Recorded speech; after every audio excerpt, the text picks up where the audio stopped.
ಮನಗಂಡ ಹೋಳಿಗೆ ಮಾಡಿದ್ರ ಅಲ್ಲಿ ನಾವು ಅಪ್ಪಾಜಿ ಡ್ಯೂಟಿ ಮಾಡ್ತಿದ್ರಲ್ಲ ಇದು ರೋಣದಲ್ಲಿ ನಾವು ಈ ಥರ ಮನಗಂಡ ಹಂಗ ಹಿಂಗ ಅಂತಂದ್ರೆ ನಗ್ತಿದ್ರು ಬಿದ್ದು ನಗ್ತಿದ್ರು ಅವ್ರು ಅಲ್ಲಿ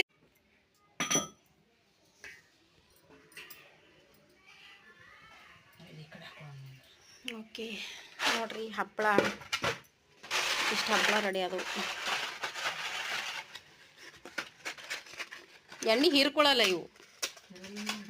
ಎಣ್ಣೆನೇ ಹೀರ್ಕೊಳ್ಳಲ್ಲ ಇವು ಬರೀ ಹಪ್ಪಳ ಟೇಸ್ಟ್ ಮಾಡೋಣ ಇವು ಒಂಥರ ಅದಾವ ಅಲಸಂದಿ ಬೇಳೆ ಉದ್ದಿನ ಬೇಳೆದವ್ರು ಒಂಥರ ಇದ್ರ ಟೇಸ್ಟೇ ಬೇರೆ